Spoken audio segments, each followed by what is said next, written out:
Welcome to the lesson on 10.2, graphing square root functions. Here, we're going to be answering the question of how to do a transformational graphing of the parent square root function. We've seen these expressions before, guys, AHK, and we even have a B here. So let's talk about it. So given the mother function, a parent graph of square root of x, we could just plug in points, right? But before we start doing that, let's imagine what is the possible value of x, meaning the domain. Because the square root, you can't have a negative value, so the highest value you could have is a 0, right? So the domain, therefore, is greater than or equal to 0. So that's why we chose the smallest value 0, and, we carefully chose the x values 1, 4, and 9. You'll see why in a second. And it will keep increasing that way. Okay, when you plug in 0, what do you get? What is the square root of 0? If you said 0, you're correct. Why don't you go ahead and plug in the x values 1, 4, and 9 and indicate what square root of each x is. If you said 1, 2, 3, you're correct. Now, looking at this trend line, because x is the smallest x is 0, and you put it in, the y became 0. As you keep plugging in bigger values, the y value was also increasing, right? So can you tell me what the range then is? What is the smallest value of the range value? 0, right? It kept getting bigger, so it means that it has to be greater than or equal to 0. Okay. Now, what does it look like?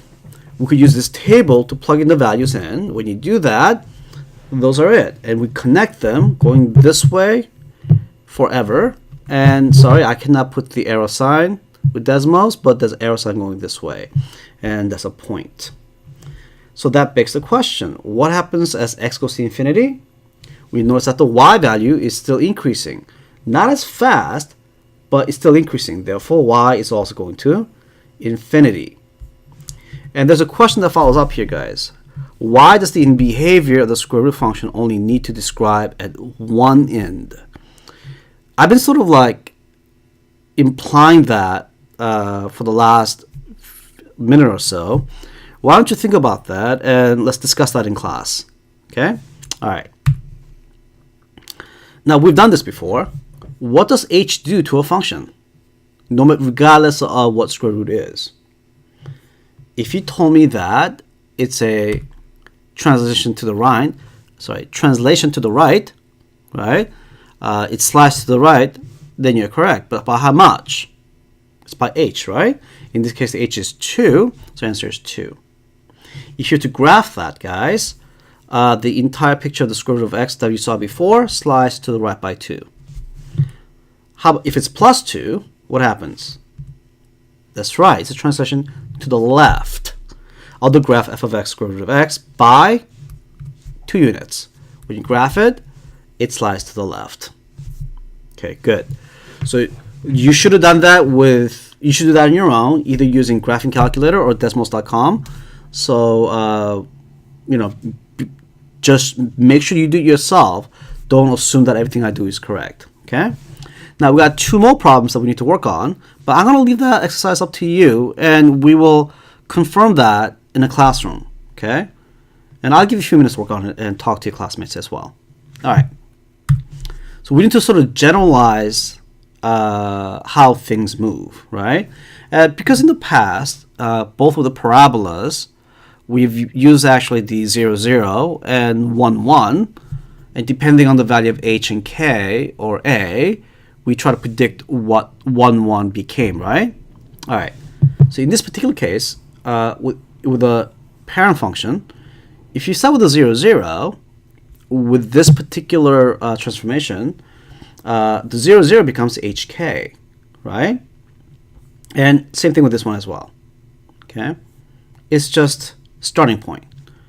But with 1, 1, the role of the a affects them. So when you start with 1, 1, what happens?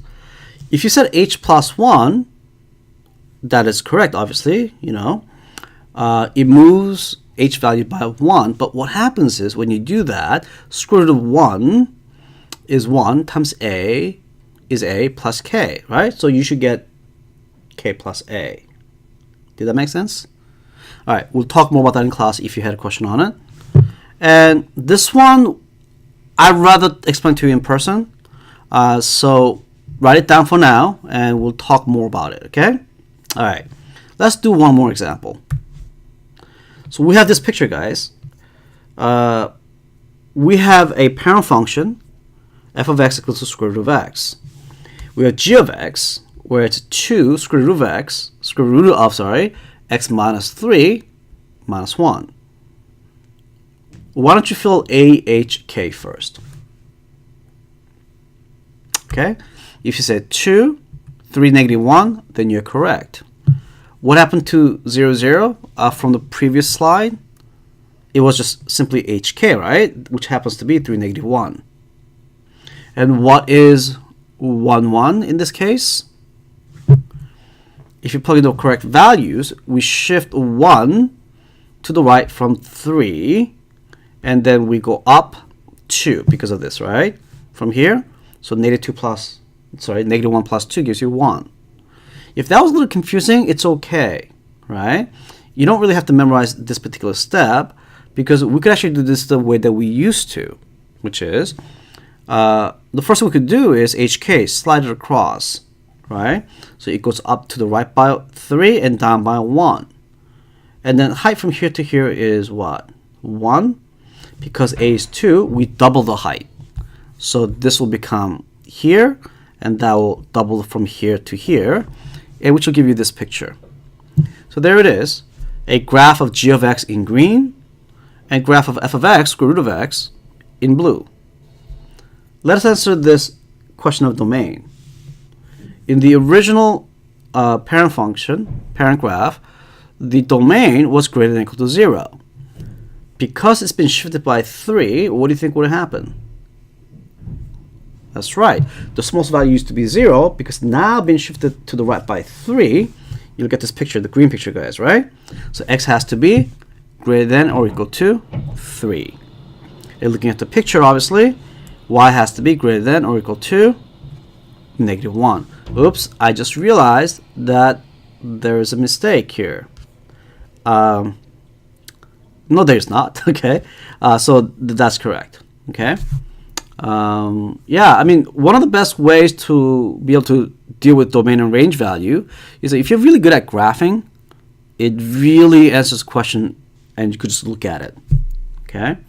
All right, guys, we got one more B here, but we'll deal with that in class. Okay. All right, guys, have a good night.